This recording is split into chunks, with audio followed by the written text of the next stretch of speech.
Shalom, kita bersyukur di akhir pekan ini ada kesempatan bagi kita untuk merenungkan firman Tuhan. Mari kita berdoa. Bapa di surga, kami bersyukur untuk kesempatan saat ini. Kami boleh kembali untuk merenungkan firman-Mu.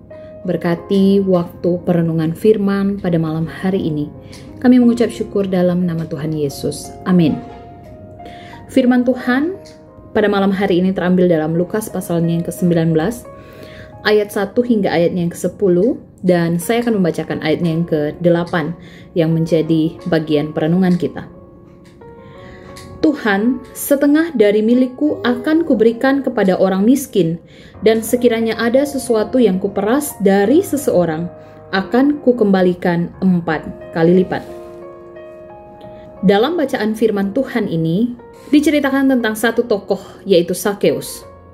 Sakeus adalah seorang pemungut cukai, bertubuh pendek yang memanjat pohon ara untuk melihat Yesus. Sang guru mendatanginya tatkala ia bertengger di salah satu dahan pohon itu, menyuruhnya turun dan mengatakan akan singgah untuk makan di rumahnya. Ketika mereka makan bersama, terjadilah sesuatu yang mengubah hidup pemungut cukai itu. Lukas tidak mencatat percakapan mereka, tetapi ketika Sakeus berdiri, ia mengumumkan sesuatu yang dramatis. Ia berjanji akan membagikan setengah dari hartanya kepada orang-orang miskin dan mengembalikan 4 kali lipat uang orang-orang yang pernah diperlakukan secara tidak jujur. Bapak, Ibu, Saudara, mungkin kita berpikir bahwa kita sudah murah hati bila mempersembahkan 10% dari penghasilan kita kepada Allah. Banyak pendeta dan majelis akan bersuka cita bila setiap anggota jemaatnya mau mempersembahkan paling sedikit 5% dari penghasilannya. Namun sikap Sakeus yang berubah drastis ini merupakan bukti kemurahan hatinya yang mengejutkan. Itulah sebabnya Yesus berkata, hari ini telah terjadi keselamatan di rumah ini. Kita dapat membaca dalam Lukas pasal 19 ayat yang ke-9. Keselamatan memang bukan ditentukan oleh uang, tetapi kita dapat mengetahui apakah seseorang sudah mempercayai Kristus dengan sungguh-sungguh atau belum dengan melihat bagaimana ia mempercayakan diri dan segala miliknya kepada Allah. Apakah kita menunjukkan kasih dan kemurahan hati yang sesuai dengan anugerah Tuhan yang tak terkira bagi kita?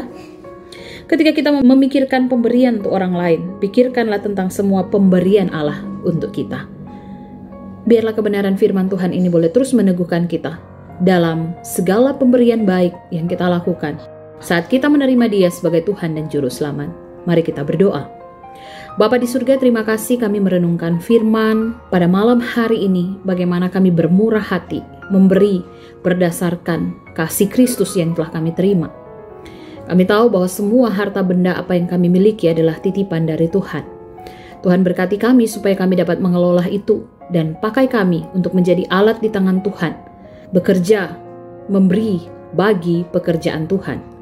Kami mengucap syukur berkati semua harta yang Tuhan berikan, bahkan apapun yang kami miliki di dunia ini, agar kami dapat pakai untuk kemuliaan bagi nama-Mu.